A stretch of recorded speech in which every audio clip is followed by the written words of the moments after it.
Bharatiya Janata party ने तीसरी अपने उम्मीदवारों की सूची जारी कर दी, जिसमें 57 नाम आए हैं। 57 नामों में बैतूल जिले की आमला विधानसभा से पूर्व में जो विधायक, अभी जो वर्तमान विधायक है डॉक्टर योगेश पंडागरे, इन्हें दोबारा मौका दिया है भारतीय जनता पार्टी ने। इस बार हम इनसे जानेंगे कि क्या कुछ इनके मेन मुद्दे रहेंगे, किस तरह से चुनाव लड़ेंगे और क्या इनका पूरा एम है और पार्टी को लेकर के क्या कहना चाहेंगे।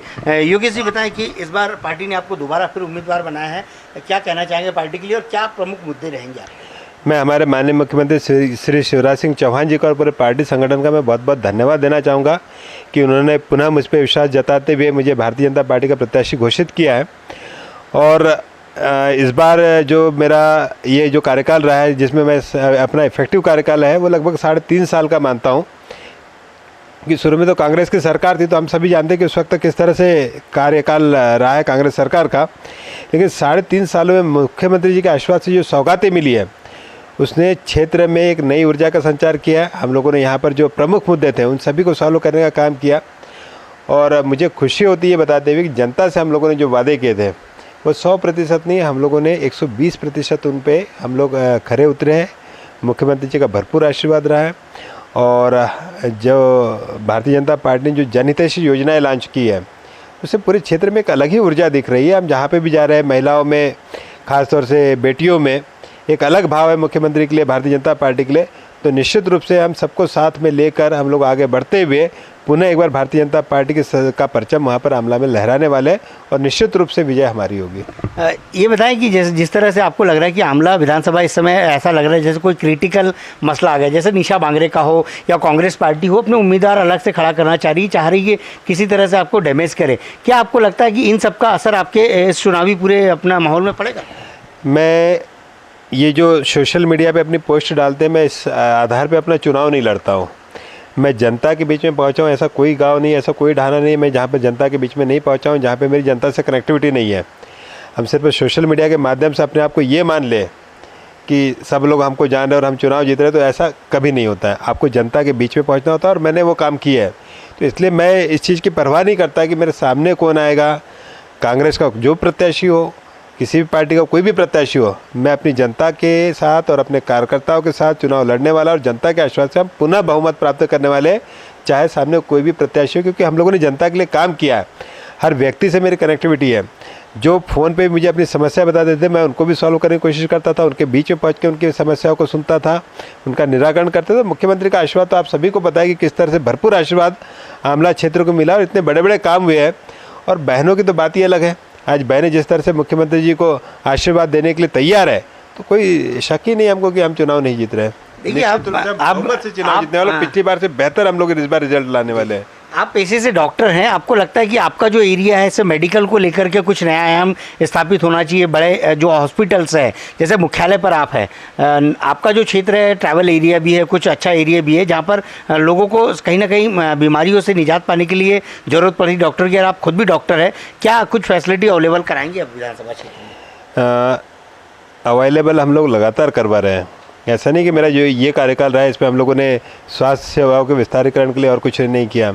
आज आमला में एक सामुदायिक स्वास्थ्य केंद्र है जिसमें ब्लड स्टोरेज यूनिट की डिमांड थी वहाँ के लोगों की, वो किया। वहाँ पे 2 डॉक्टर पोस्ट किए हैं। अभी एक लेडी डॉक्टर आई है, अभी कुछ छुट्टी पे गई हुई है।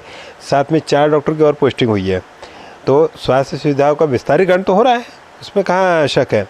और साथ में जो मेरा गृह ग्राम आमला है, वहाँ पर एक स्वास्थ्य केंद्र बन रहा है जो 1.5-2 करोड़ की लागत है। उसका हम लोगों ने अभी 2-3 दिन पहले लोकार्पण किया। इसके अलावा बारंगवाड़ी में एक स्वास्थ्य केंद्र बन रहा है।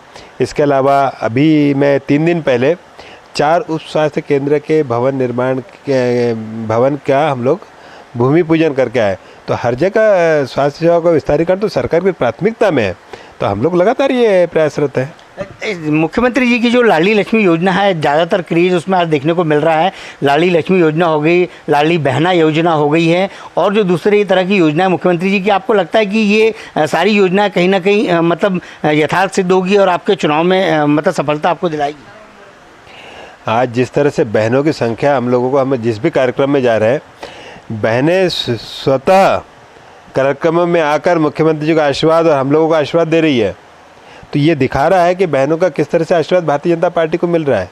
देखिए, पहली बार ऐसा हुआ है कि महिलाओं के सशक्तिकरण के लिए किसी मुख्यमंत्री ने इतने शानदार प्रयास किए हैं। लाडली लक्ष्मी योजना, स्वसहायता समूह, जलावर्धन योजना, लाडली बहना योजना, लाडली बहना आवास योजना जैसे अनगिनत योजना है, जिसके चलते आज बहनों का झुकाव भारतीय जनता पार्टी की तरफ है। उनको ऐसा लगता है कि कोई उनका भाई वहाँ पर भोपाल में मुख्यमंत्री के रूप में काम करते हुए उनका ध्यान रख रहा है और उनके खातों में पैसे डालने का काम कर रहा है। तो ये एक बड़ी चीज़ है, जो बहनों का जो आशीर्वाद मिल रहा है वो अद्भुत है। देखिए, रोजगार की अगर बात करें, सारनी में ऑलरेडी रोजगार है, जैसे पावर हाउस है, WCL है, कुछ नए रोजगार के आयाम आपको लगता है कि नया रोजगार और होना चाहिए, जो बेरोजगार लोग आपके क्षेत्र के हैं उनको भी रोजगार मिलना चाहिए? ये शायद इतिहास में पहली बार हो रहा है कि एक और लीक से हटके एक और बड़ी फैक्ट्री सारनी क्षेत्र में आ रही है, सीमेंट फैक्ट्री। उसके भी टेंडर लग चुके हैं। हम लोगों ने वहाँ पे औद्योगिक क्षेत्र का विकास करवाया है, जो वहाँ पर भी रोज़गार देने का काम करेगा। लोग अपने स्वयं के रोज़गार डेवलप करेंगे और दूसरे लोगों को रोज़गार देने का काम करेंगे। तो आपके यहाँ पे हमारे यहाँ सारनी क्षेत्र में पावर प्लांट आ रहा है, खदानें आ रही है। मैं आपको एक और चीज़ बता रहा हूँ, एक और शायद पावर प्लांट आएगा। इसके अलावा सीमेंट फैक्ट्री आ रही है, थर्मल सोलर पावर प्लांट भी आ रहा है। जलकुंभी को हमने साफ़ करके वहाँ पर लगभग 300 मछुआरे जो रोज़गार के लिए उस डैम पे डिपेंडेंट थे, उनको रोज़गार देने का काम किया है। खदानें आ रही, तो ऐसे ये सारे रोज़गार के साधन ही मुहैया करा रहे हैं। अभी आपको बताया मैंने कि मेरी धर्मपत्नी भी वहाँ पर कुछ महिलाओं को प्रशिक्षण देने का काम कर रही है कि हम जो महिला उस जिन कार्यों में ज़्यादा रुचि लेती है, जिनमें उनकी योग्यता है, जैसे अचार, पापड़ बनाना, सिलाई, गृह उद्योग की बात कर रहे हैं। हाँ, जो महिला से संबंधित है, और ब्यूटी पार्लर, इन सबकी ट्रेनिंग भी हम लोगों ने चालू करके रखी है। बताया कि कमलनाथ जी का जो छिंदवाड़ा जो अपना एरिया है और इससे लगा आपका विधानसभा क्षेत्र, आपको लगता है कि इससे भी कोई असर पड़ता है? देखो, मैं अपने अगर आमला सारणी क्षेत्र की बात करूँ तो वहाँ के हमारे कार्यकर्ता इतने मजबूत है, जनता का ऐसा भरपूर आशीर्वाद है कि कोई भी हो, किसी का प्रभाव की तो बात ही नहीं है। वो तो सिर्फ और सिर्फ भारतीय जनता पार्टी के लिए वो एक गढ़ है, और वहाँ से हम पुनः भारी बहुमत से हम लोग विजय हासिल। हमने जनता के बीच में पहुँच के काम किया है, इसलिए हमको कोई शक नहीं है। आज जनता के बीच में जाते जनता का भाव देख के समझ में आता है कि किस तरह से वो हमको आशीर्वाद देने के लिए तैयार है। अच्छा, ये बताएं कि सबसे लास्ट अपना ये रहेगा क्वेश्चन मेरा ये कि इस बार चुनाव में क्या ऐसी कुछ सौगातें हैं जो आप अपने विधानसभा क्षेत्र वालों को देना चाहेंगे, और आपके प्रमुख मुद्दे क्या रहेंगे चुनाव में, कि जो मतलब मतदाताओं को ये कर सके कि वाकई में कि आप यहाँ विकास की गंगा बहाएंगे, जिसके लिए आपको चुनना चाहेंगे? पिछली बार हम लोग जब चुनाव में उतरे थे, जनता ने मुझे, चूँकि मैं नया था, सभी को पता था कि मैं डॉक्टर हूँ, डॉक्टर के रूप में मेरी एक पहचान थी। मैं जब जनता के बीच में पहुंचा, जनता ने मुझे अपनी समस्याएं बताई, उन समस्याओं का निराकरण मैंने किया। मैं इतनी सारी जो रोडें लेके आया हूँ, बैराज लेके आया हूँ, जो सारणी में बड़ी बड़ी चीज़ें आई है, जो आमला अनुभाग घोषित हुआ है, ADJ कोर्ट आया, SDM कोर्ट आया, तो जो सारी चीज़ें, ये मेरे 2018 से लेकर 2023 तक का ये मेरा रिपोर्ट कार्ड है। इसको लेकर मैं जनता के बीच में जाऊँगा, और साथ ही वहाँ पर हम जनता के बीच में बैठ के हम लोग बातें करेंगे क्या प्रमुख मुद्दे हैं, वो हम लोग का घोषणा पत्रों का जो जनता चाहती है। और रोज़गार के क्षेत्र में हम लोग निश्चित है कि कुछ नया करके जो हमारे युवा साथी हैं उनको रोज़गार से मुहैया कराएंगे।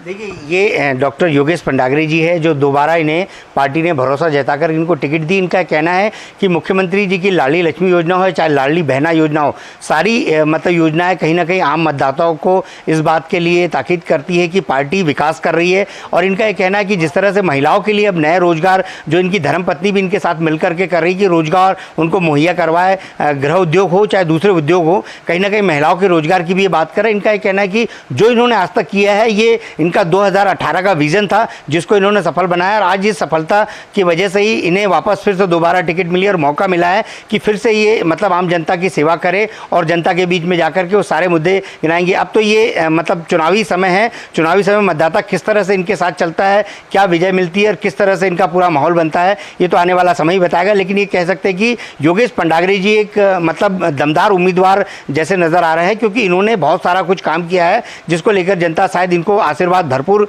दे पाएगी, और ये शब्दों के साथ इनकी जीत भी शायद सुनिश्चित हो सकती है। नंदकिशोर पवार, IBC 24। हमारे साथ योगेश पंडागरे जी थे, जिन्होंने सारी चर्चाएं हमें बताई कि किस तरह से उन्होंने विकास के कार्य अपने क्षेत्र में किए हैं और विकास के कार्य को लेकर के ही वे आम जनता के सामने जाना चाहते हैं और आम जनता उन्हें आशीर्वाद दे, इस तरह की उन्हें उम्मीद भी है और वो चाहते भी है कि अगर दोबारा उन्हें अगर मौका मिलता है तो जो उनके विधानसभा क्षेत्र के लोग हैं, चाहे महिलाएं हो चाहे पुरुष हो, सबके रोजगार के लिए और सबके खुशियों के लिए वो काम करेंगे। और उनका ये कहना है कि उन्हें ना तो बाजू वाले क्षेत्र जो छिंदवाड़ा है कमलनाथ का, उससे कोई फ़र्क पड़ता है, ना ही निशा बांगरे जैसे मतलब जो लोग सोशल मीडिया या दूसरी तरह से जो पोस्ट डाल करके हाईलाइट होना चाह रहे हैं, उनसे भी इन्हें कोई फ़र्क नहीं पड़ता। इनका कहना है कि मैं जो काम करता हूं, मैं अपने काम पर ध्यान दे रहा हूं और काम की वजह से ही जनता मुझे जानती है और इसीलिए पार्टी ने मुझे ये वापस दोबारा मौका दिया है। इसी को लेकर के ये वापस चुनावी मैदान में है। नंदकिशोर पवार, IBC 24 डिजिटल मध्य के लिए बैतूल जिला मुख्यालय से।